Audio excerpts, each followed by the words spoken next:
좀 전에 아까 우리 찬양 인도하신 분이 김재진 목사님이시죠? 그쵸, 목사님? 김재진이죠? 제가 목사님 그 중매 한번 쓰려고 하거든요.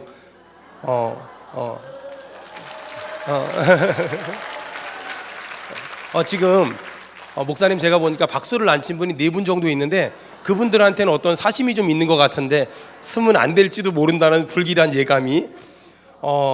저희 교회도 목사님 또래 자매가 있는데 너무 그 착한 자매가 있는데 아까 같이 밥을 먹으면서 좀 소개시키면 둘이 잘 맞겠다 싶어서 기도를 세게 아주 많이 절대로 목사님이 우리 교회는 오는 일 없을 거고 잘 되면 이쪽으로 보낼 테니까 이거 어쨌든 간에 좀 잘 엮어서 우리 교회도 문제 하나 해결하고 이 교회도 문제 하나 해결하고 좀 그러면 좋겠다라는 생각이 아까 밥 먹는데 목사님 너무 좋으시더라고요. 그래서 좀 제가 잘 엮어보면 좋겠다라는 생각을 문득 했어요. 여러분, 제가 한번 물어볼 테니까 여러분 한번 제가 이렇게 물어볼 거예요. 여러분, 앞으로 동성교회는 어떻게 될 것 같습니까? 어떻게 대답하라고요? 여러분, 동성교회 어떻게 될 것 같습니까? 더 크게 합시다. 동성교회 어떻게 될 것 같습니까? 제가 중고등부 수련회를 벌써 중고등부 연합수련회를 제가 인도한 지가 벌써 한 20년, 25년 됐거든요. 중고등부 수련회를 오랫동안 인도했는데 중고등부 수련회 할 때 재밌는 일이 있어요. 마지막 날 이제 애들 야, 목사 될 사람 다 손 들어봐. 애들 막 은혜 받고 손 들거든요. 선교사 될 사람 손 들어봐. 그럼 애들 막 은혜 받고 손 들거든요. 근데 문제는 뭐냐면 사모 될 사람 손 들어봐. 그러면 여자애들이 손을 들어요. 근데 중요한 건 목사나 선교사가 되려면 신학교를 가야 되잖아요. 근데 사모님은 신학교를 안 나와도 괜찮잖아요. 그럼 여자애가 손을 드는 건 왜 손 들까요? 지가 좋아하는 남자애가 아까 손을 든 거야. 그러니까 따라 손 든 거예요. 제가 그래서 적발해서 이것들을 제가 엄벌에 처하곤 했답니다. 왜 나만 겪는 고난이냐고 찬양 반주 좀 해주시고요. 여러분, 이 시간 우리 몇 가지 기도 제목 가지고 한번 기도할 건데요. 저는 모태신앙으로 태어났어요. 우리 어머니가 믿음이 너무 좋으셨어요. 그래서 교회를 그때부터 지금까지 제 나이만큼 다녔거든요. 그리고 우리 아이들도 나이만큼 교회를 다녔어요.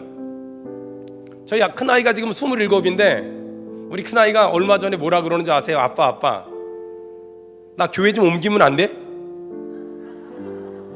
저에게도 이런 시련이 있답니다. 아이가 인천에서 대학원을 다니거든요.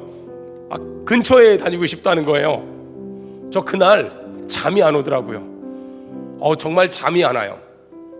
정말 자존심도 상하고요. 저 꽤 괜찮은 목사인데 저 꽤 괜찮은 목사인 줄 알았는데 그 말 한마디에 잠이 안 오더라고요. 그래서 선배 목사님하고 그런 얘기를 했어요. 목사님 나 우리 집에 이런 일이 있었어요. 그랬더니 야야, 말도 마라. 우리 아들내미는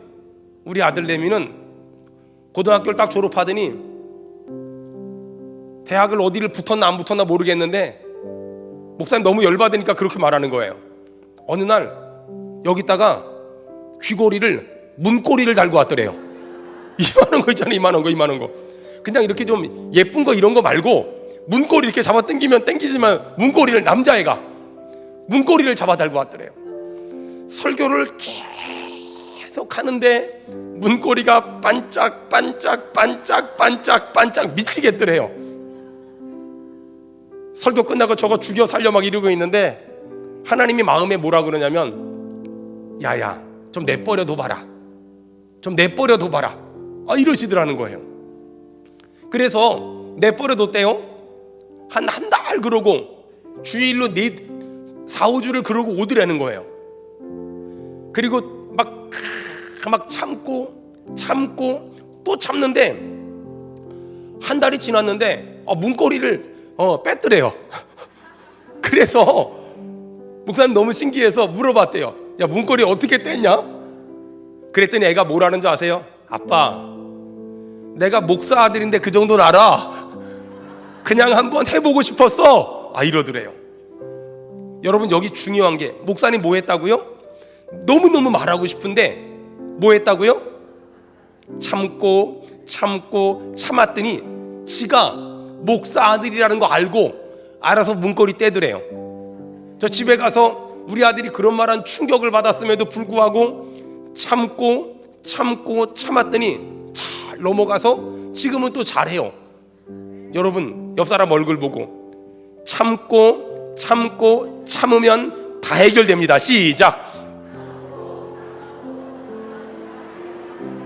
그것이 남편이든 아내든 자녀든. 제가 지난 주일날 우리 성도들한테 아들, 딸 대하는 방법, 자녀를 대하는 방법, 특별히 사춘기 자녀를 대하는 방법에 대해서 제가 설교를 했어요. 어떻게 하면 사춘기 자녀를 잘 대할 수 있냐? 사춘기 자녀는, 그리고 사춘기 자녀와 만만한 갱년기 여자는, 이 두 사람을 대하는 방법이 있다. 가장 까탈스러운 진상 고객을 대하듯이 대해라. 그러면 잘 넘어갈 수 있다. 여러분, 저는 선배 목사님이 아들 문고리를 아빠니까 너 일로 와, 거 뛰어, 뭐 하는 거야, 이렇게 할 수 있잖아요. 근데 그러지 않고 참았더니 지가 알아서 뛰더래요. 여러분 인생의 비법이 여기 있어요. 참으면 해결되는 일이 정말 많아요. 봐봐요. 여러분 줄탁동시라는 말이 있어요. 줄탁동시. 이게 무슨 말이냐면 계란 안에 병아리 생명이 있잖아요. 이 계란을 내가 깨면 후라이가 되고 지가 깨고 나오면 새 생명이 돼요. 줄탁이 뭐냐면 안에서는 병아리가 막 나오려고 깨는 거예요. 밖에서는 어미가 막 나오라고 깨는 거예요. 줄탁. 안에서 깨고 밖에서 깨고 동시. 그러면 생명이 태어나요. 여러분 우리가 참지 못해서 너무 병아리 생명이 될 사람을 계란 후라이로 만들지도 몰라요. 참아주기만 하면. 빨리 나온다고 좋은 게 아니에요. 아기가 10달 만에 나와야지. 여러분 조급하여 하나님의 뜻을 그르치지 말고 기도하세요. 기다리세요. 참으세요. 하나님이 일하실 거예요.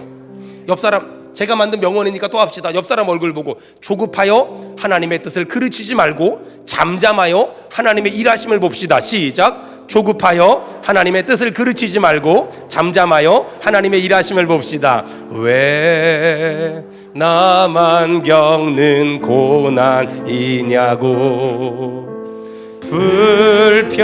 불평하지 마세요. 고난의 뒤편에 있는 주님이 주실 축복 미리 보면서 감사하세요. 너무 견디기 힘든 지금 이 순간에도 주님이 일하고 계시잖아요. 남들은 지쳐 앉아 있을지라도 당신만. 자, 우리 옆 사람 보면서 합시다. 힘냅시다. 힘냅시다. 힘을 내세요. 힘을 내세요. 주님이 손잡고 계시잖아요. 주님이 나와 함께함을 믿는다면 어떤 영역도 이길 수 있잖아요. 여러분 저 좀 봐봐요. 여러분 저 좀 봐봐요. 사람이 사랑을 할 때 여보 사랑해 이러면 그 병원 가야 돼요. 사랑할 때 눈을 봐야 돼. 힘을 내세요. 힘을 내세요 할 때 옆 사람 눈을 봐야 돼. 눈을 봐야 돼요. 힘을 내세요 이러면 안 돼요. 옆 사람은 얼굴을 보세요. 찬양팀도 아프지 말고 그 옆 사람 얼굴을 봐요. 목사님도 잠깐만 이렇게 옆 사람 얼굴 좀 보세요. 잠깐만 이렇게 우리 옆 사람 한번 인사합시다. 힘냅시다. 시작. 가끔 가다가요 제가 이만큼 목회해 보면은요 어떤 사람은 힘내라 그러면 어떻게 하는지 아세요? 의자 보고 힘내라 힘내라 힘내라. 여러분 장의자는 힘 안 내도 괜찮아요. 걔는 아무 능력이 없어요. 옆 사람 얼굴 보고 힘냅시다. 시작. 자 우리 크게 합시다. 힘을 내세요. 힘을 내세요. 주님이 손잡고 계시잖아요. 아멘. 주님이 나와 함께함을 믿는다면 어떤 역경도 자 우리 반대편 사람에게 힘냅시다. 반대편 사람에게 힘냅시다. 힘을 내세요. 힘을 내세요. 주님이 손잡고 계시잖아요. 아멘. 주님이 나와 함께함을 믿는다면 어떤 역경도 이길 수 있잖아요.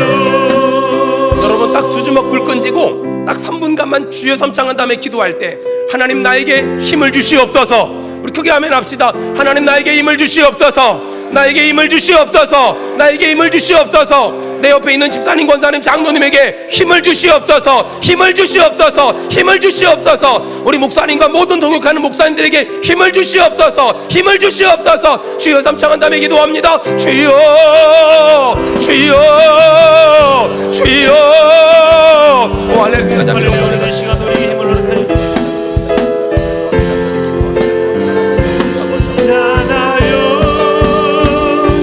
주님이 나와 함께함을 믿는다면 어떤 역경도 이길 수 있잖아요. 힘을 내세요. 힘을 내세요. 주님이 손잡고 계시잖아요. 주님이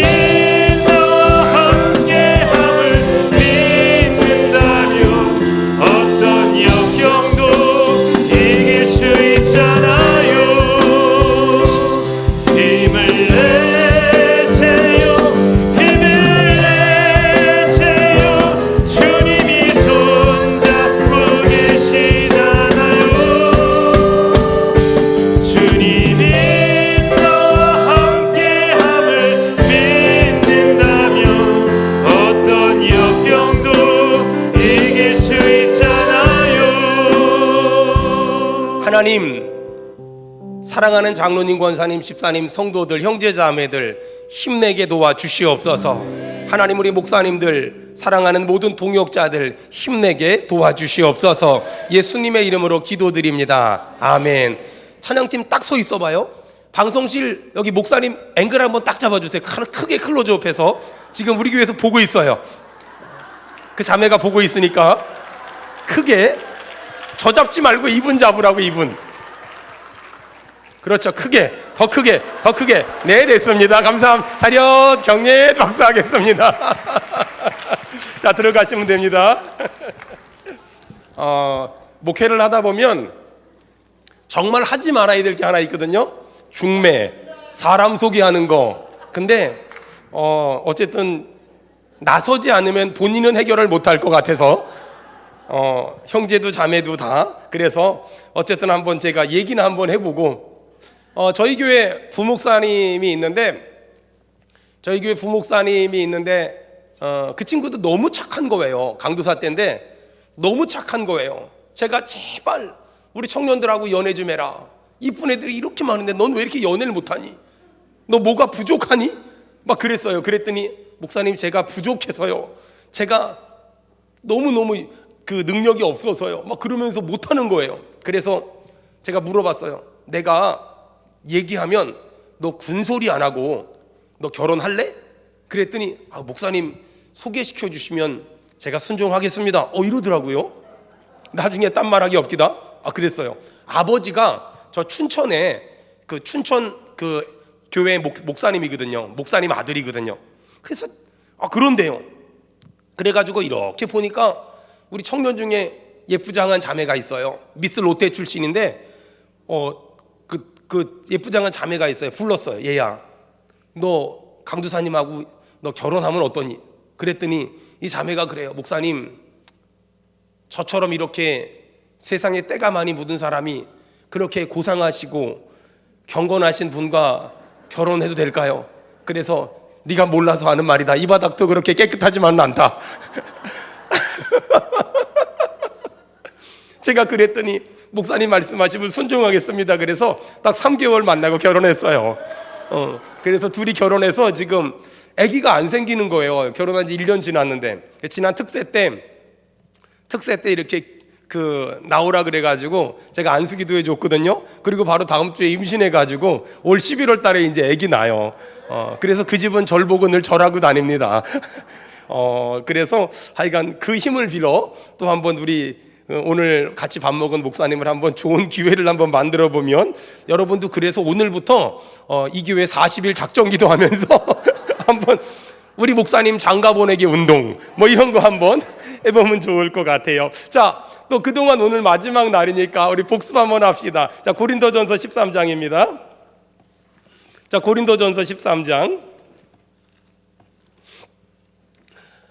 계속해서 제가 사랑에 대해서 얘기하고 있습니다. 여러분, 고린도 교회는 이런저런 이유로 싸움도 많았고 갈등도 많았고 다툼도 많았고 분열도 많았고 정죄도 많았고 비판도 많았어요. 그런데 그런 고린도 교회를 향하여 사도 바울이 솔루션을 제시했다 그랬어요. 이렇게 해라. 그게 고린도전서 12장 31절이라 그랬죠. 31절, 고린도전서 12장 31절 다 같이 읽겠습니다. 시작.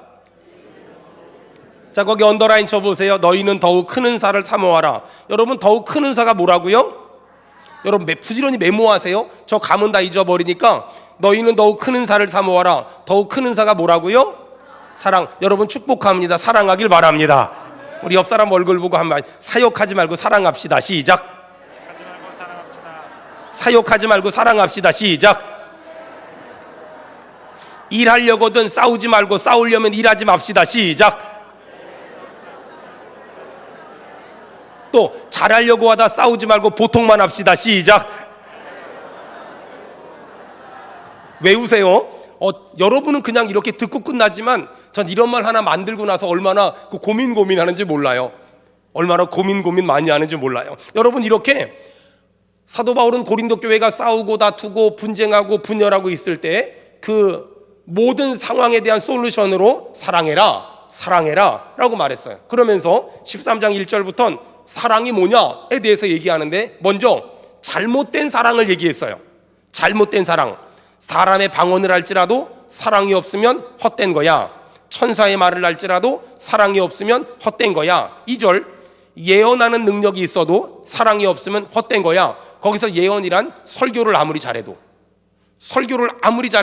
사랑이 없으면 헛된 거야. 그래서 저 같은 목사는 설교도 잘 준비해야 되지만 설교를 하러 올라올 때 성도들 사랑하는 마음, 성도들 사랑하는 심정 달라고, 성도들 사랑하는 마음으로 설교하게 해달라고. 저는 늘 설교를 시작할 때 제가 기도를 하고 와요. 하나님, 오늘은 소리 지르지 말고 설교하게 해달라고. 오늘은 악 좀 쓰지 말고 설교하게 해달라고 기도를 하고 강대상에 올라가거든요. 근데 설교를 하다 보면 이렇게 울어. 자꾸만 이렇게 사람들이 울어요. 막 울어. 어떤 여자분들은요, 눈에서 피눈물이 나요. 뭔지 아시죠? 어떤 분들은요, 눈썹도 막 떨어지고요, 그러면 막 울잖아요. 그러면 저는 저희 성도가 몇 명인지 잘 모르지만 하여간 이렇게 울잖아요. 근데 중요한 건 저는 우리 성도들의 기도 제목을 99% 다 알아요. 우리 성도들의 기도 제목을 99% 다 알아요. 어느 집에 지하로 피가 들어갔는지, 어느 집이 카드를 못 막았는지 99% 다 알아요. 여러분, 제가 어떻게 그렇게 그 성도들의 기도 제목을 다 아는 줄 아세요? 저희 성도들은 훈련이 다 돼 있는데 자신의 기도 제목이 있으면 감사헌금을 해요. 그러면 감사헌금 봉투 안에 있는 돈은 재정부가 가져가고 헌금 봉투는 다 저한테 와요. 그러면 저는 새벽마다 성도들 감사헌금 기도 제목 적힌 기도 제목 봉투 보고 맨날 보고 기도하는 거예요. 그러니까 성도들 기도 제목을 99% 알아요. 근데 감사헌금 안 하는 사람들 있잖아요. 여러분들은 목장 초원이라 그런다며요. 거기서 초원지기, 저희는 이제 가정교회 리더라 그러는데, 그럼 소그룹 리더가 그 자기 구역 식구들 기도 제목을 다 적어서 저한테 올려요. 그러면 제가 새벽마다 그거 넘기면서 기도해요. 120장, 130장을 새벽마다 넘기면서 기도해요. 그러니까 제가 우리 성도들 이렇게 보면은 왜 우는지, 뭐가 힘든지, 뭐가 아픈지, 뭐가 어려운지, 뭐가 괴로운지, 돈이 있는지, 돈이 없는지, 애가 열받게 하는지, 애가 늦게 들어왔는지, 남편이 돈을 못 받아왔는지, 그걸 다 알아요. 다 알아요. 그러니까 제가 다 아니까 막 설교하는데 울잖아요. 그럼 저도 막 가슴이 너무 뜨거워지는 거예요. 막 그러면서 막 더 소리를 크게 지르게 되고, 막 간절히 기도하게 되고, 막 이렇게 하게 되는 거예요. 여러분, 근데 아무리 설교를 잘해도 사랑이 없으면 아무 소용없어. 그 다음에 모든 비밀과 모든 지식을 알아도, 막 어떤 사람은요, 막 한국교회가 어떻게 돌아가는지 다 알아. 어떤 사람은요, 지역교회가 어떻게 돌아가는지, 뭐 총회가 노회가 어떻게 돌아가는지 다 알아. 모든 지식과 모든 비밀을 알아도 죄송합니다만 사랑 없으면 아무것도 아니에요. 또 산을 옮길 만한 믿음이 있어도, 여러분 제가 기도 하나만 부탁할게요. 저희 교회가 80년대 초창기 때 그 기증받은 그 땅이 하나 있어요. 13,500평. 이야, 대단하죠? 근데 문제는 뭐냐면 맹지예요. 지금 거기에 노루와 토끼와 사슴이 뛰어다녀요. 그런 땅이 있어요. 봉담에 그런 13,500평 땅이 있어요. 근데 바로 코 앞에까지 아파트가 들어왔거든요. 그래서 이제 길이 뚫릴 예정인데 기도해 주세요. 주여, 공무원들이 작대기를 우리 땅으로 긋게 하셔서 길이 우리 쪽으로 나서 맹지가 멀쩡한 땅이 돼서 건물 지을 땅이 되게 해달라고. 여러분, 정말 그렇게 되기만 하면 거기다 복지관 짓고 우리 장애인 시설 지금 하려고 제가 지금 기도하고 있거든요. 근데 여기 보니까 산을 옮길 만한 믿음이 있을지라도 사랑이 없으면 아무것도 아니래요. 3절에 내가 내게 있는 모든 것으로 구제할지라도, 대단하잖아요. 집 팔고 땅 팔아가지고 어려운 사람 다 도와줘요. 그럴지라도 사랑이 없으면 아무것도 아니래요. 내 몸을 불사르게 내줄지라도 사랑이 없으면 아무것도 아니래요. 자, 이렇게 말하면서 그럼 사랑이 뭐냐? 일단 사랑은 눈물의 씨앗은 아니에요. 사랑이 뭐냐? 자, 고린도전서 13장 4절에 사랑은 뭐 하라고요? 오래 참고 옆에 메모하세요. 평생 참고. 또 메모하세요. 뭐라고 쓰라고요? 기한을 정하지 않고. 사랑은 오래 참고 평생 참고 기한을 정하지 않고 참는 것, 그것을 사랑이라 그래요. 사랑은 오래 참는 거예요. 사랑은 목사님이 성도가 목사님을, 장로님들이 성도들이 장로님을, 안수집사님들이 성도들이 안수집사님들을 오래 참아주는 것. 사랑은 오래 참아주는 거예요. 옆 사람 얼굴 보고 한마디 합시다. 제가 오래 참는 거 하나는 끝내주는 사람입니다. 시작. 제가 오래 참는 거 하나는 끝내주는 사람입니다. 여러분, 우리나라 사람들은요 너무 급해요. 그러지 말고요, 여러분, 오래 참는 거 하나는 끝내주는 사람 해보세요. 내가 참아줄게. 당신이 잘해서 내가 인정하는 것이 아니라 내가 기다려줄 수 있어. 내가 참아줄 수 있어. 여러분, 그거 아세요? 해인사의 중도 오래 참아주면 돌아와요. 우리한테 그런 믿음이 있어야 돼요. 여러분, 신앙생활은요 오래 참아주는 거예요. 사랑은 오래 참고 평생 참고, 또 뭐라고요? 기한을 정하지 않고 참고. 내가 올해까지만 참는다? 내가 3번까지만 참는다? 아니요. 만약에 생각해 보세요. 예수님이, 하나님이 올해까지만 나 참아주면 나 지옥 갈지도 몰라요. 하나님은 우리를 3번만 참아주지 않았어요. 하나님은 우리를 올해까지만 참아주지 않았어요. 하나님은 우리를 언제까지 참아주는 줄 아세요? 돌아올 때까지. 탕자가 돌아올 때까지 하나님은 참아주세요. 여러분, 동선교회가 참는 거 하나만큼은 끝내주는 교회 되길 축원합니다. 사랑은 오래 참고, 두 번째, 사랑은, 설교 같이 합시다. 사랑은 온유하며. 온유한 건 뭐라 그랬죠? 내가 화를 내는 게 아니라 하나님이 화낼 때까지 기다리는 것. 그러니까 내가 화내는 게 아니에요. 내가 혈기 내는 게 아니에요. 내가 승질 내는 게 아니에요. 하나님이 화낼 때까지 기다릴 줄 아는 것. 모세가 구스 여자를 데리고 왔어요. 이방 여자를 데리고 왔어요. 누나 미리암과 형아 아론이 난리가 났어요. 그때 모세가 몇 마디 할 수 있었음에도 불구하고 한마디도 말하지 않아요. 아무 말도 안 해요. 나중에 하나님이 화가 나니까 그 누나랑 그 형아 문둥병 걸리게 해요. 하나님이 화낼 때까지 참을 줄 아는 거. 내가 화내지 마세요. 내가 참고 있으면 하나님이 화내세요.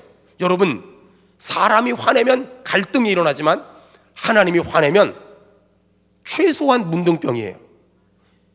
옆 사람 보고 물어보세요. 요즘에 피부가 가렵지 않냐고 물어보세요, 빨리. 요즘에 피부가 가려운 사람들은 여러분 회개하세요. 그게 뭐가 다 있는 거예요. 혹시 주변에 피부가 가려워서 힘들어하는 사람이 있으면 혹시 막 이렇게 하지 않았냐고 그러면서 좋은 말 할 때 빨리 회개하고 돌이키라고 얘기 한번 해주세요. 자꾸만 알로에만 처바르지 말고요. 사랑은 오래 온유하며, 사랑은 오래 참고, 사랑은 온유하며, 세 번째 사랑은 뭐 하라고요? 시기하지 아니하며. 여러분, 사랑은 시기하지 않는 거예요. 다른 사람 잘 될 때 궁시렁궁시렁 거리지 말고 와 좋겠다 부러워하지 말고, 다른 사람 잘 될 때 하나님 저 복을 나에게 주시옵소서, 저 은혜를 나에게 주시옵소서, 저 축복을 나에게 주시옵소서. 여러분, 사랑은 시기하지 아니하며, 또 사랑은 뭐하지 아니하며?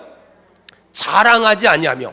하나님은 하나님이 주신 것을 사용하면 더 주시고 또 주시고 계속 주시지만, 자랑하면 하나님은 더 이상 주지 않아요.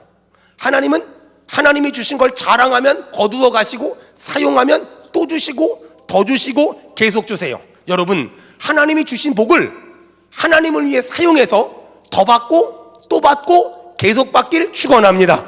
사랑은 자랑하지 아니하며, 그 다음에 사랑은 교만하지 아니하며. 여러분, 교만한 사람의 특징이 뭐라 그랬죠? 간섭받는 걸 싫어해요. 간섭하지 마세요. 내가 알아서 할 거예요. 간섭하지 마세요. 사랑은 간섭받는 걸 좋아하는 거예요.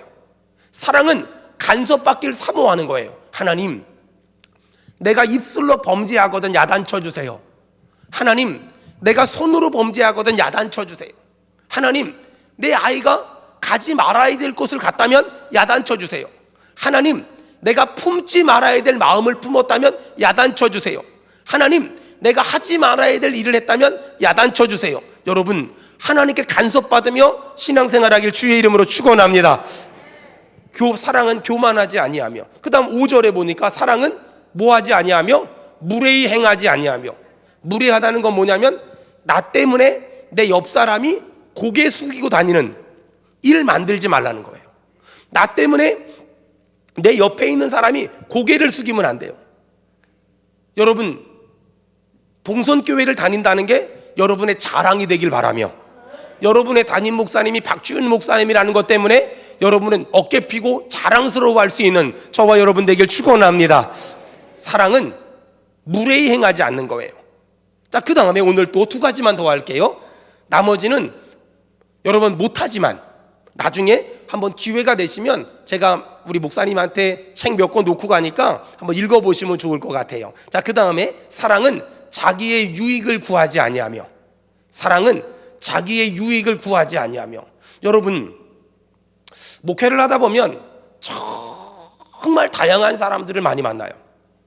정말 다양한 사람들을 많이 만나요.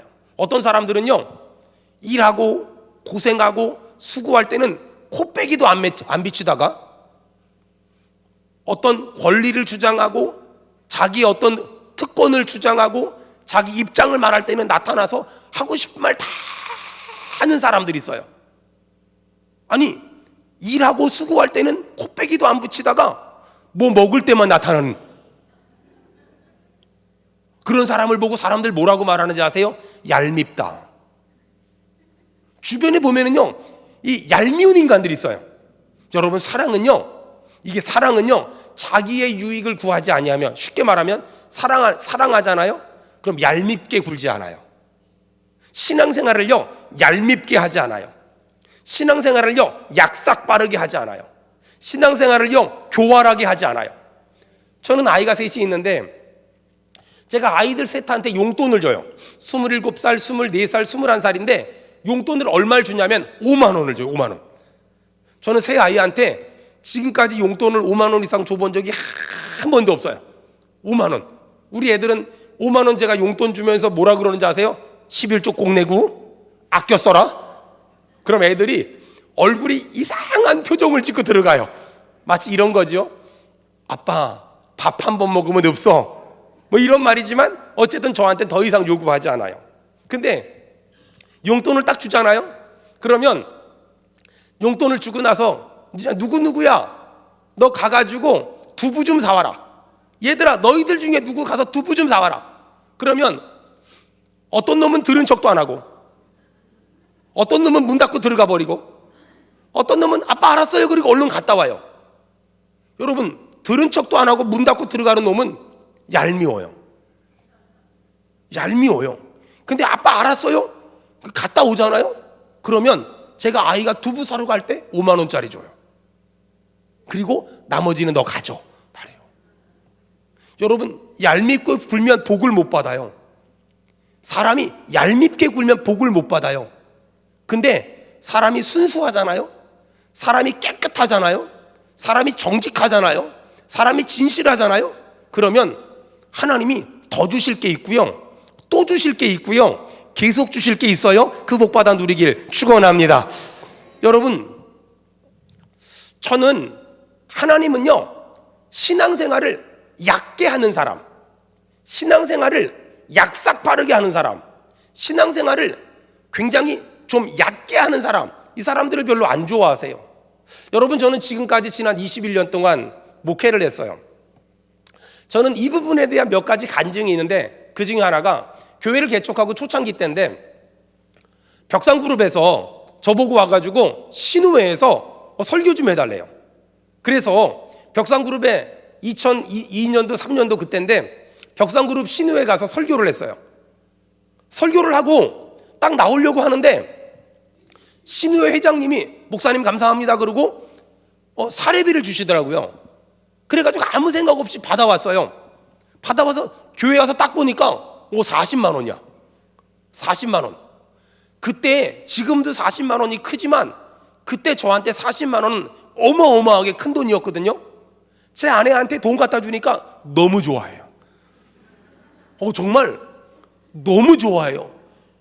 정말 너무 심하게 좋아하더라고요. 너무너무 좋아해요. 그래서 갖다 줬어요.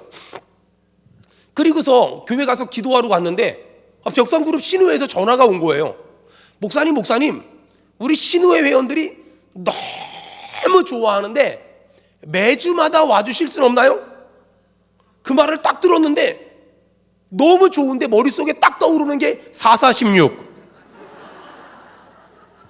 이야, 아니 누가 가르쳐준 적도 없는데요 머릿속에서 4416이 확 떠오르는데 160만 원 있으면 개척교회 월세 낼 수 있고 우리 애들 어린이집 보낼 수 있고 학원 보낼 수 있고 태권도 학원 보낼 수 있고 개척교회가 재정 걱정이 하나도 없어지는 거예요.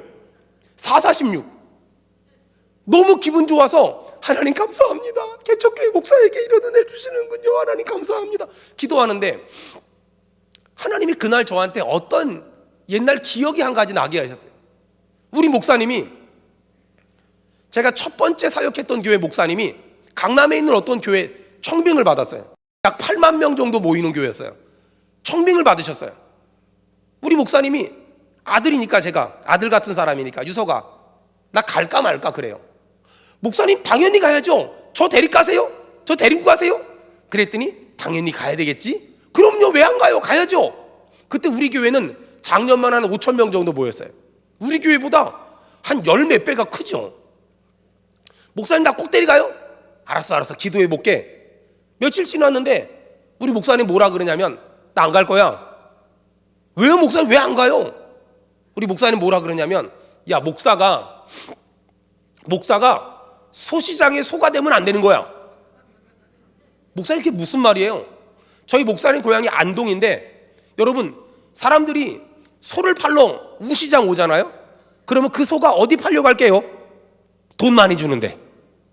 소는요 돈 많이 주는데 팔려가요. 저희 목사님 그러더라고요. 목사가 소시장에 소가 되면 안 되는 거야. 그리고 안 가버리셨어요. 근데 하필이면 446 있는 그날 소시장에 소가 되면 안 돼, 소시장에 소가 되면 안 돼, 소시장에 소가 되면 안 돼. 그게 계속 떠오르는 거예요.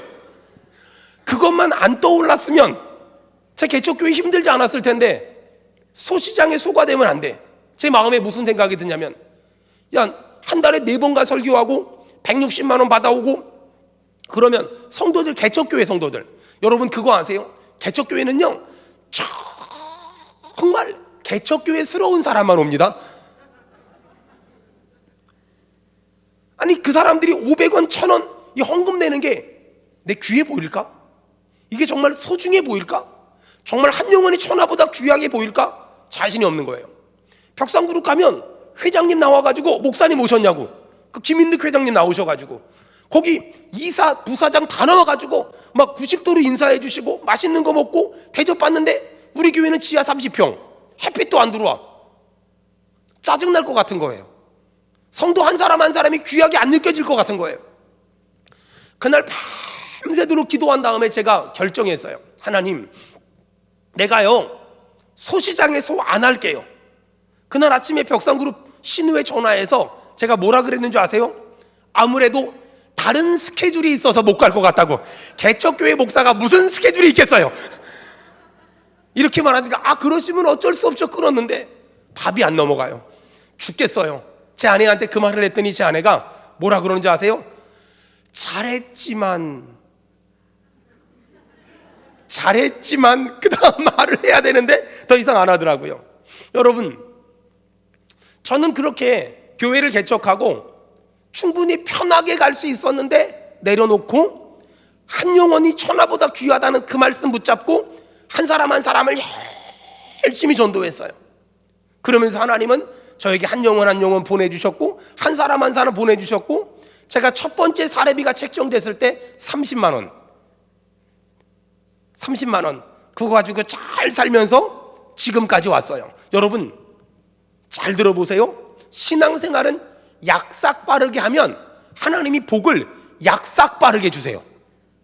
신앙생활은 신앙생활을 야비하게 하면 하나님은 복을 야비하게 주세요. 신앙생활을 계산적으로 하면 하나님은 계산적으로 복을 주세요. 제가 다 내려놨잖아요. 하나님이 계속 복 주세요. 계속 은혜 주세요. 계속 역사하세요. 계속 응답 주세요. 저희 어릴 적에 교회 학교를 명문 나온 사람만 아는 복음성가가 있어요. 사랑은 참으로 버리는 것 사랑은 참으로 버리는 것, 더 가지지 않는 것. 사랑은요 버리는 거고요, 움켜잡으면 없어지고요, 여러분 내려놓으면 하나님이 더 주시고요, 또 주시고요, 계속 주실 줄로 믿습니다. 여러분, 그러므로 믿음의 사람은 신앙생활을 야비하게 하거나 얍삽하게 하거나 얕게 하는 게 아니라 신앙생활은 정상적으로 하는 거예요. 신앙생활은 제대로 하는 거예요. 신앙생활은 똑바로 하는 거예요. 신앙생활은 순수하게 하는 거예요. 그래서 여러분, 하나님이 우리에게 물질을 주시잖아요. 그 물질 안엔 먹을 양식과 심을 씨앗이 있어요. 먹을 양식은 먹어야 돼요. 심을 양식을 먹어버리면 그 다음에 그지 돼요. 어릴 적에 저희 어머니가 저 국민학교 5학년 때 재혼을 하셨는데 우리 엄마가 그래요. 야, 니네 새아버지 될 사람 시골에 땅이 2,000평이나 있대요. 땅이 2,000평이나. 저희는 경기도 남양주군 미금읍 지금일리에 지금 다산신도시에 300평짜리 집에 살았거든요. 그걸 팔고 시골에 2,000평이 있는 농부한테 시집을 갔어요, 저희 어머니가. 저는 지금도 왜 그러셨냐고. 우리가 살던 그 땅은 다산신도시가 됐고 여기는 지금도 논바닥인데 왜 그러셨냐고. 갔는데 2,000평이면은요 열맞이기잖아요. 그 다음에 가을이면 먹을 게 없어요. 쌀 먹을 게 없어요. 그 창고에 보면 먹을 게 있거든요. 그건 절대 먹으면 안 돼요. 왜? 그건 먹을 양식이 아니라 심을 씨앗이거든요. 심을 씨앗은 절대 먹으면 안 돼요. 여러분, 하나님이 우리에게 주신 것 중엔 먹을 양식이 있어요. 그리고 심을 씨앗이 있어요. 먹을 양식은 먹으세요. 하지만 심을 씨앗은 먹으면 큰일 나요. 여러분, 하나님이 우리에게 주신 것 중에 심을 씨앗이 뭘까요? 11조와 헌물. 여러분, 11조 띄어 먹지 마세요. 11조 가지고 딴짓하지 마세요. 11조 가지고 딴일 하지 마세요. 11조는 먹는 게 아니라 하나님께 심어야 되고 하나님께 드려야 될 것들이에요. 여러분, 신앙생활을 정상적으로 하세요. 어떤 분들은 11조 가지고서 어려운 교회도 없는데, 선교사님도 없는데, 여러분 성경을 보세요. 11조는 본교회에, 11조는 본교회에 드리는 거예요. 신앙생활은 정상적으로 해야지 내 뜻대로 내 맘대로 내 멋대로 하면 절대로 안 돼요. 하나님하고 상관이 없잖아요.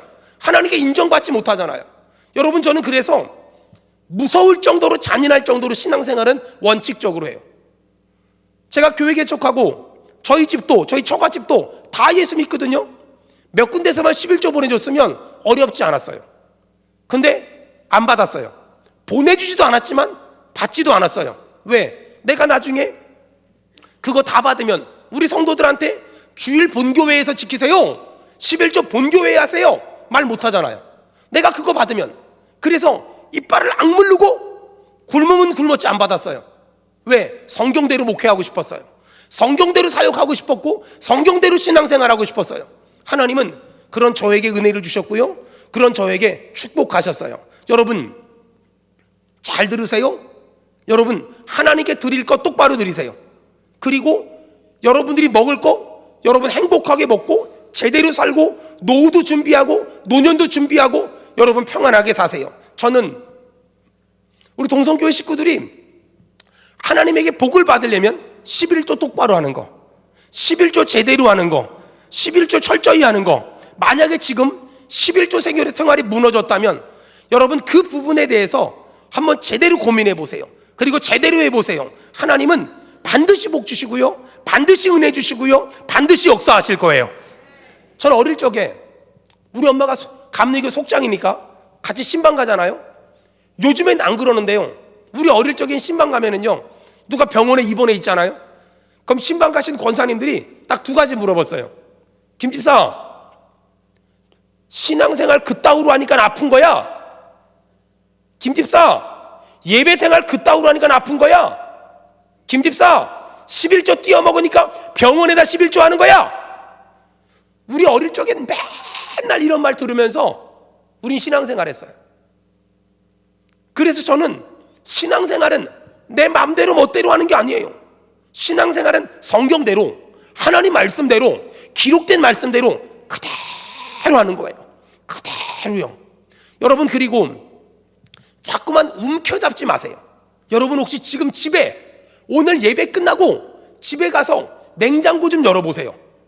냉장고에 지금이 4월달이니까 지난 구정에 시골 가서 인절미 가져온 게 아직까지 냉동실에 있으면 회개하세요. 여러분, 그렇게 살면 안 돼요. 그 인절미 내일 싹 다 교회 가지고 와서 렌지에 돌려가지고 앞뒤 좌우에 싹 다 나눠주고요. 여러분, 움켜잡지 마세요. 움켜잡지 마세요.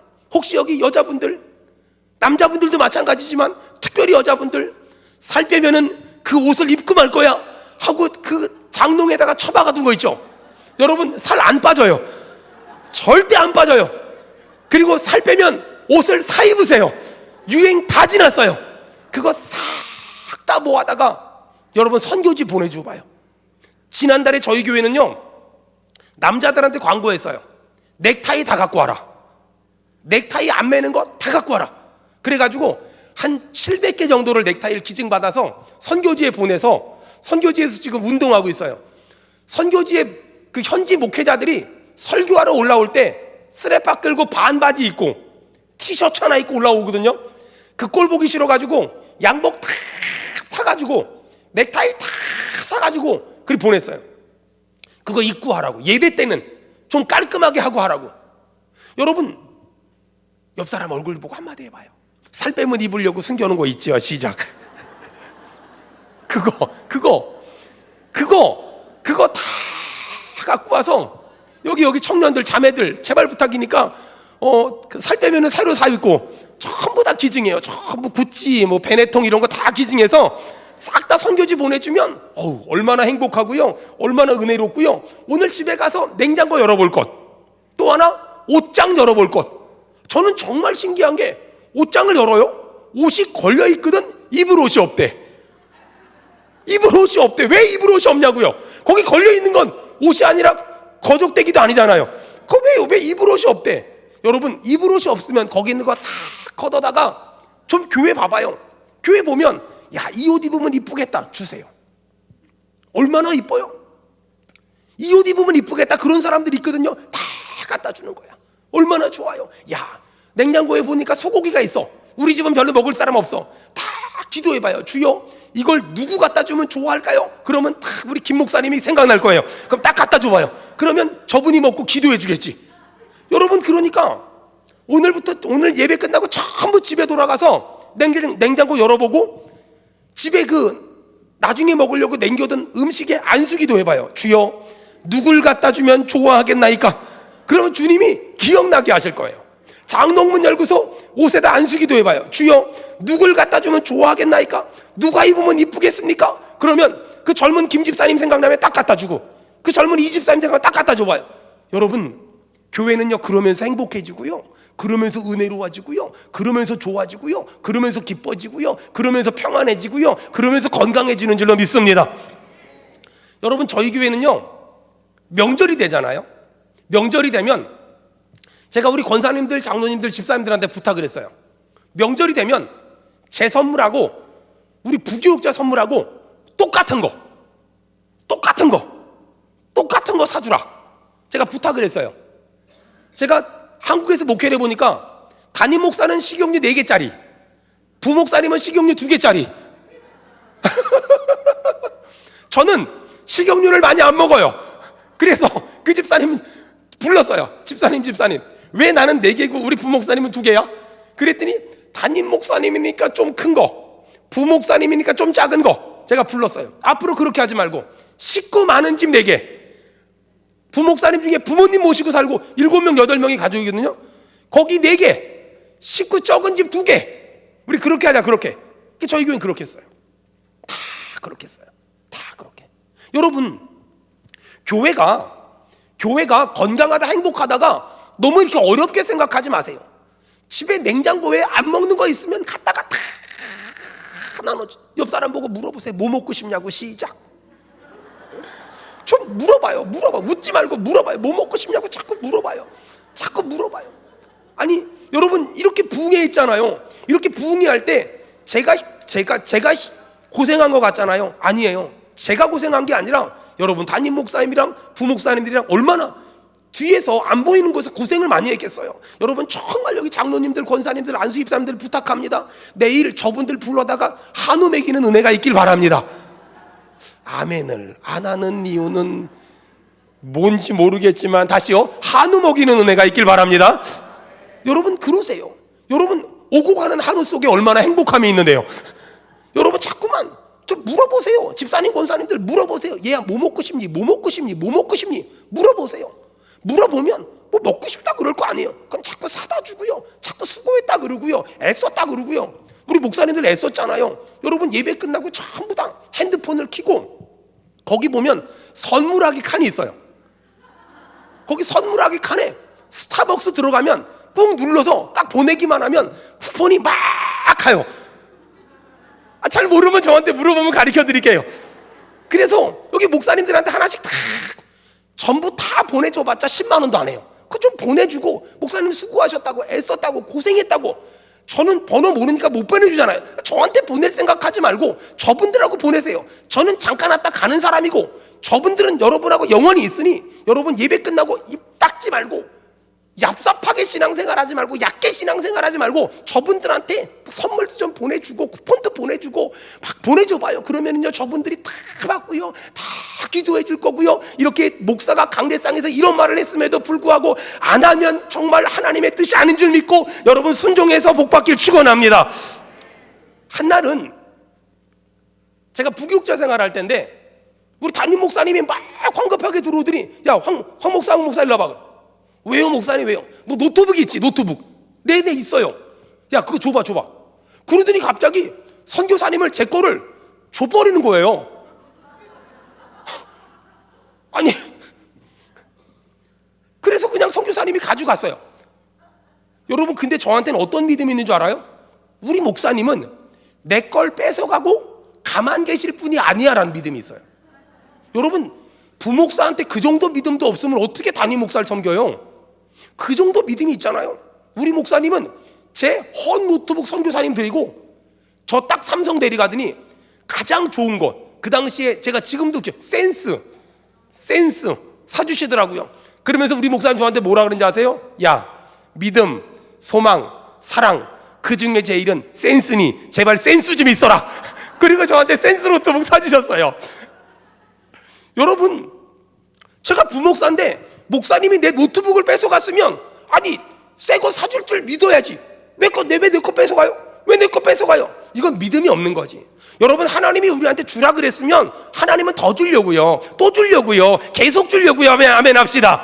우리 이미 이런 믿음이 있어야죠.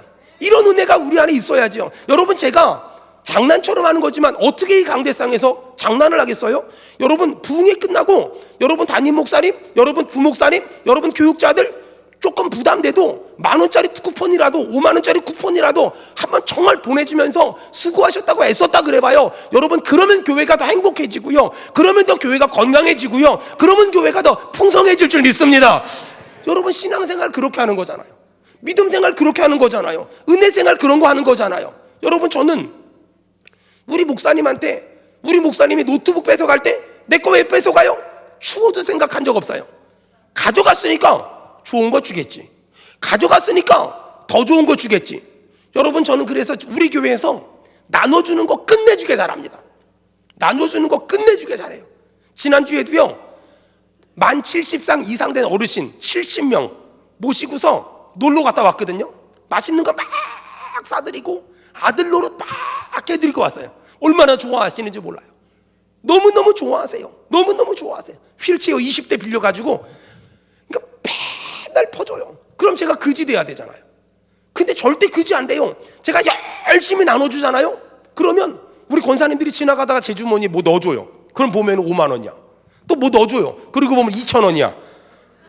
그 주세요. 우리 권사님한테 큰 돈이거든요. 그걸 넣어주세요. 얼마나 고마워요. 그럼 제가 그거 가지고 또 가질까요? 아니에요.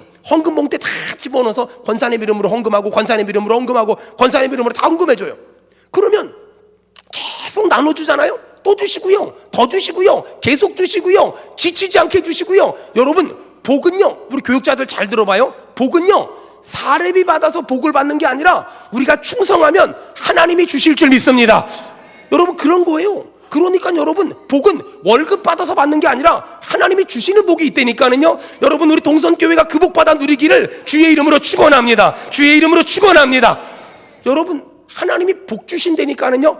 그 복 받으려면은요 신앙생활을 얕게 하지 말고, 신앙생활을 약삭 빠르게 하지 말고, 신앙생활을 얄밉게 하지 말고, 신앙생활을 우직하게, 신앙생활을 순수하게, 신앙생활을 바보처럼, 신앙생활을 순결하게 한번 아무것도 모른다 라고 생각하고 해보세요. 하나님은 은혜 주시고요, 하나님은 역사하시고요, 하나님은 도와주시고요, 하나님은 축복하실 거예요. 제가 2012년도에 지금의 교회를 매입했어요. 그리고 나서 2013년도가 됐는데 저희 집이 전세 살았는데 아니 집주인이 1,000,000원을 올려달래요. 근데 1,000,000원을 올려줄 돈이 없었어요. 고민하고 있는데 옆에서 우리 권사님들이 계속 목사님 대출받아 집 사라고, 대출받아 집 사라고. 이런 말 했으면 얼마나 좋아요. 내가 돈 줄 테니까 집 사라고. 이런 말 하는 사람은 한 명도 없고 대출받아 집 사라고, 대출받아 집 사라고. 그래서 저는 순종을 잘하거든요. 그래서 대출받아 집을 사려고 집을 알아보는데 우리 교회 바로 앞에 34평짜리 아파트가 금매로 1억 8천 얼마에 나온 거예요. 무슨 오래된 얘기죠. 1억 8천에 나온 거예요. 그래서 90% 대출 받아가지고 심지어 인테리어 할 돈이 없어서 인테리어 할 비용까지 대출 받아가지고 그 집을 샀어요. 이야, 근데 하나님이 복을 주는데요. 어떻게 복을 주냐면요, 제가 4월 1일 날 그 집 도장을 딱 찍었거든요. 4월 1일 날 도장 찍고 4월 2일 날 새벽 예배 끝나고 집에 들어갔는데 텔레비전에서 뉴스가 나오는데, 나라에서 부동산 경기 진착을 위해서 4월 달 한 달 동안 집을 사면 취등록세를 면제해 주겠대요. 저는 취등록세도 안 냈지요. 또 집 한 사람이 거기 투자했다가 떨어지기만 해가지고 다 미쳤다 그랬지요. 저는 정말 너무 집도 거저 산 거예요. 근데 거기가 지금 재개발이 돼가지고요, 엄청 올랐어요. 아주 많이 올랐어요. 복은요, 사례비 받아가지고 하는 게 아니라요, 하나님이 순진하게, 우직하게, 순수하게, 바보처럼 정직하게 성령의 감동을 따라 목회했더니요, 주시고요, 또 주시고요, 계속 주시고요, 연속으로 주시는 거예요. 이 복을요, 저만 받는 게 아니라 여러분 다 받기를 축원합니다. 여러분, 아까 말했잖아요, 우리 교회 성산이 있다고요. 그 성산이, 저는 정말 기도해요. 하나님, 그 땅이 길이 탁 나가지고요, 거기다가 장애인 복지관 멋지게 줘가지고요, 하나님, 제가 한국교회 앞에, 제가 유명한 목사, 훌륭한 목사는 아니지만 제가 소외되고 가난하고 연약하고 힘든 사람들 다 품어주는, 그리고 그 땅 이쪽에는 협성대학, 그 다음에 수원대학, 수원과학대학, 또 대학이 많거든요. 주요, 제가 그 캠퍼스에 있는 애들 싹 다 전도할 수 있도록 은혜 주시옵소서. 여러분, 저는 정말 간절히 기도해요. 여러분, 복은요, 얄미운 사람은 못 받아요. 신앙생활은 얄밉게 하는 게 아니라 정직하게, 우직하게, 넉넉하게, 신실하게, 정직하게. 여러분, 우리 동선교회 가족들이 신앙생활 얄밉게 하지 말고 하나님 보시기에 넉넉하게, 풍성하게 해서 하나님이 주시는 넉넉한 은혜를, 풍성한 은혜를 받아 누리길 축원합니다. 자, 우리 마지막 하나만 더 합시다. 자, 고린도전서 13장 5절. 사랑은 무례히 행하지 아니하며 자기의 유익을 구하지 아니하며, 마지막 하나만, 성내지 아니하며. 사랑은 성내지 않는 거예요. 여러분, 저 보세요. 화내는 건 죄일까요, 죄가 아닐까요? 화내는 건 죄일까, 죄가 아닐까? 자, 결론부터 말씀드릴게요. 화내는 건 죄가 아니에요. 화낼 수 있어요.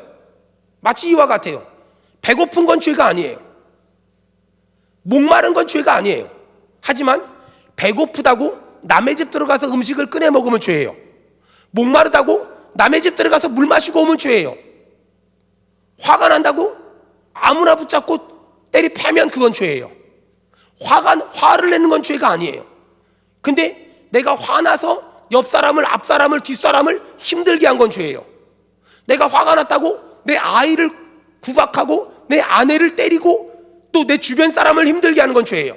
이걸 분별해야 돼요. 화내는 건 죄가 아니에요. 하지만 화나는 것 때문에 내 주변에 누군가를 눈치 보게 한다면, 내 주변에 누군가를 힘들게 하고 아프게 하고 그런다면 그게 죄예요. 여기 아버지들 잘 들으세요. 여러분이 화났다고 해서 가족들을 눈치 보게 하지 마세요. 여러분, 아이들을 눈치 보는 아이들로 키우지 마세요. 여러분이 화가 났다고, 여러분이 성질 났다고 여러분의 가족들이 여러분 눈치 보게 하지 마세요. 우리는 가정을 성경을 근거로 보살펴야지, 내 기분에 맞춰주도록, 내 감정에 맞춰주도록 하는 건 그건 올바른 게 아니에요. 화내는 건 죄가 아니에요. 하지만 내가 화난 것 때문에 내 주변 사람을 힘들게 한다면, 내 주변 사람을 아프게 한다면 그건 죄예요. 저는 세종대학을 나왔거든요. 세종대학교 앞에 보면은 어린이 대공원이 있었어요. 대학교 1학년 때 어린이 대공원에서 탈 쓰고서 토끼탈, 곰탈 쓰고서 아르바이트 했어요. 신기한 게 뭔지 아세요? 5월 5일 날 어린이날, 어린이 대공원 입구에서 막 이렇게 탈 쓰고서 안내하잖아요. 정말 신기한 건 들어갈 땐 아빠, 엄마, 가운데는 아들, 딸 손 붙잡고 이렇게 들어가요. 나올 때는 아빠 먼저 나와요.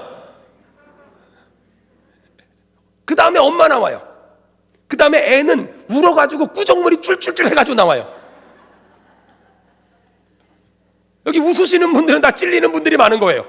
아니, 들어갈 때는 푸르고 푸른 어린이날 해가지고 들어가 놓고 나올 때는 아빠 혼자 팍 나오고 애는 울어가지고 그 떼꾸정물 쭉 해가 나오고 엄마는 고개 푹 숙이고 나오고. 뭔 일이 벌어진 건가요? 어린이 대공원에서 뭔 일이 벌어진 건가요? 감정 사고가 난 거예요. 화가 폭발해 버린 거예요.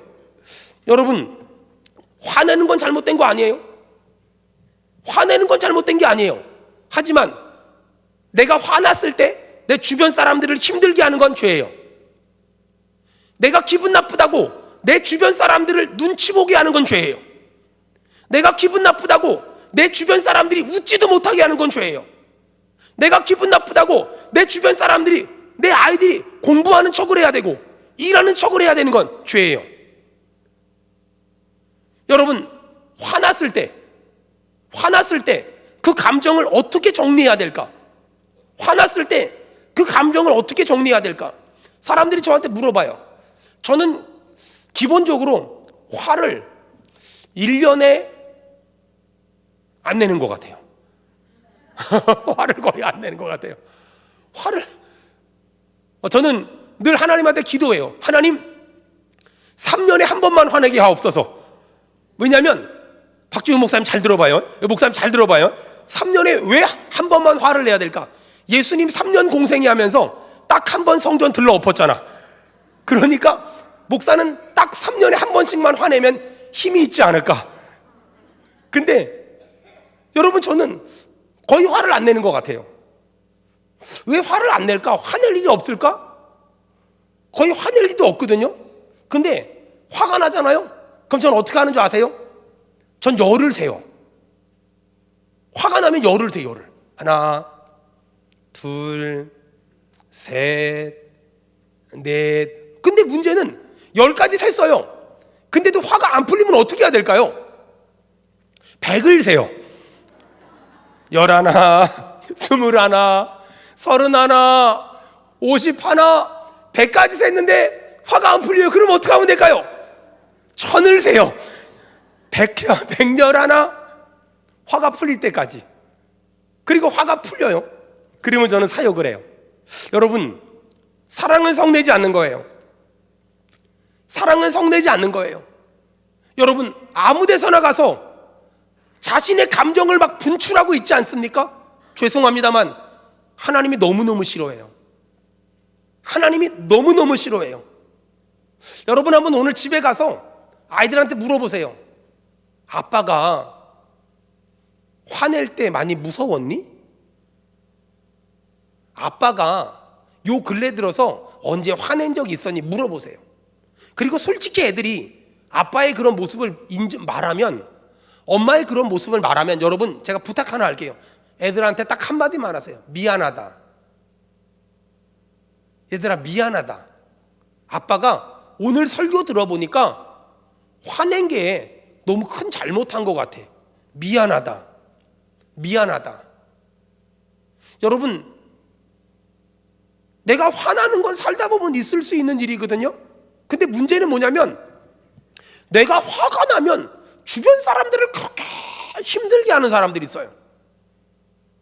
여러분, 화날 수 있지요. 살다 보면 화날 수 있죠. 근데 그 감정을 가지고 애들을 막 힘들게 하고, 아내를 막 힘들게 하고, 막 주변에 막 집사님, 권사님들을 막 힘들게 하고, 그건 죄예요. 화나면 백을 쉬든 소를 쉬든 양을 쉬든, 바닷가를 갔다 오든 산을 갔다 오든 들판을 갔다 오든, 아니면 산에 가서 그 소나무한테 등을 긁든, 그건 it's up to you. 당신 마음대로 하세요. 하지만 사람 붙잡고 내 화난 감정을 쏟아내지 마세요. 그때 마귀가 역사하는 거예요. 여러분, 잘 들어보세요. 아까 그 찬양 자매 반주해 주실래요? 여러분, 제가 꼭 한 가지 부탁할게요. 화가 났을 땐 아무것도 하지 마세요. 다시요. 화가 났을 땐 어떻게 하라고요? 아무것도 하지 마세요. 잘 들으세요. 화가 났을 땐 어떤 결정도 하지 않는다. 화가 났을 땐 어떤 문자도 보내지 않는다. 화가 났을 땐 어떤 사람도 만나지 않는다. 보세요. 화가 났을 때 말을 하면 폭언, 화가 났을 때 한 번 치면 폭력, 화가 났을 때 문자를 보내잖아요. 절대 좋은 문자 안 가요. 화가 났을 때 전화하잖아요. 절대 좋은 대화가 안 가요. 저는요, 아까 그랬잖아요. 거의 화를 안 낸다고. 거의 화를 안 내는 이유는 뭐냐면, 화를 낼 이유가 없는 게 아니라, 화가 나면 저는 아무것도 안 해요. 아무것도 안 하고 본당에 지금 장로님 앉아있는 그 자리에서 앉아서 화가 풀릴 때까지 기도해요. 그러다 보면 하나님이 마음을 만져주세요. 잘 들으세요. 화가 났을 때 전화하지 않는다. 화가 났을 때 문자하지 않는다. 화가 났을 때 회의하지 않는다. 화가 났을 때 아무것도 하지 않는다. 화가 났을 땐 하나님 앞에 기도만 한다. 여러분, 그런 사람이 성경에 누가 있을까요? 다윗이 화가 났을 때마다 기도한 내용이 기록된 게 시편이에요. 시편을 읽어보면요, 다윗이 하나님께, 하나님, 저 사람을 구렁텅이에 빠뜨려 주시며, 저 사람이 천대가 저주를 받게 하시며, 저 사람이 죽어버리게 하시며, 별말이 다 나와요. 여러분, 사랑은 성내지 않는 거예요. 다시 말해서 화가 났을 땐 아무것도 하지 마세요. 화가 났을 땐 아무것도 하지 마세요. 전화, 문자, 사람 만나는 거, 사업하는 거, 결정하는 거, 결심하는 거, 아무것도 하지. 우리나라 말에 이런 말이 있어요. 화학김에. 화가 났을 땐 아무것도 하지 마세요. 마지막으로 충격적인 말 합시다. 옆 사람 보고, 화가 났을 땐 나한테 전화하지 마요. 시작. 우리 함께 찬송합시다. 왜 나만 겪는 고난이냐고 불평하지 마세요. 고난의 뒤편에 있는 주님이 주실 축복 미리 보면서 감사하세요. 너무 견디기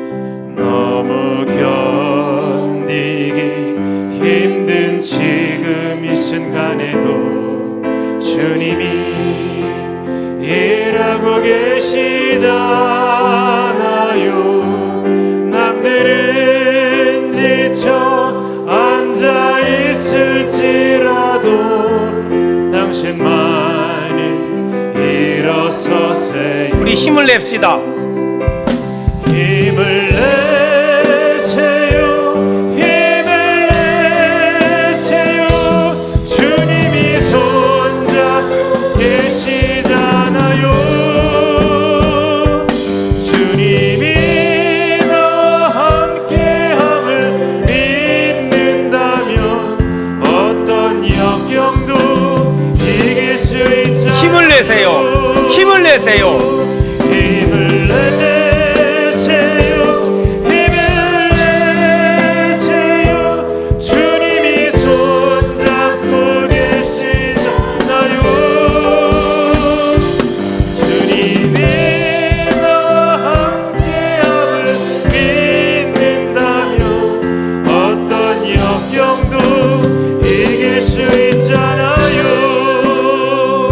여러분, 이 시간에 우리 한번 이런 고백을 한번 했으면 좋겠어요.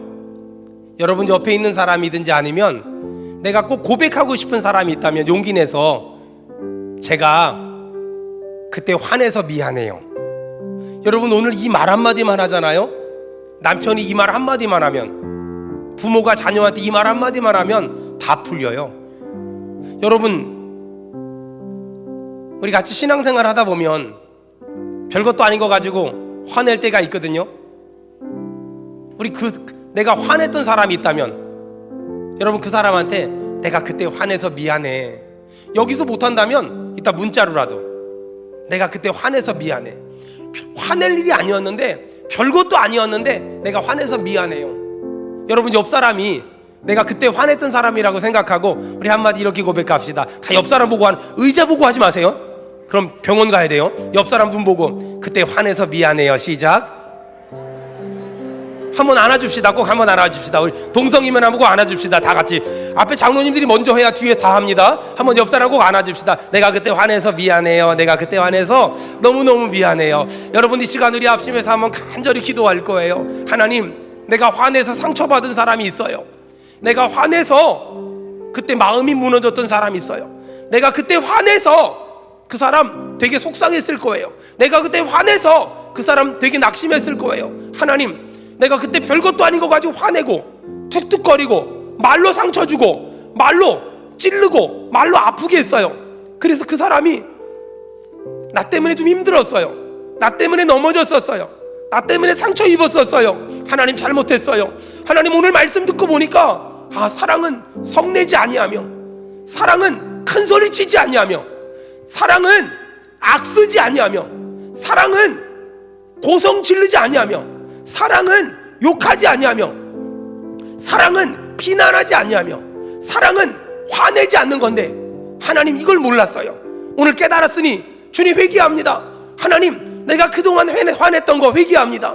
그리고 내가 화내서 마음 아팠던 사람 내가 오늘 만나서 문자로 미안하다고 말할 겁니다. 그럴 용기 주시고 하나님, 내가 평생에 화내는 인생이 아니라 사랑하는 인생 살게 해달라고 여러분 두 손 번쩍 들고 주여 삼창한 다음에 5분간만 다 같이 기도하겠습니다. 주여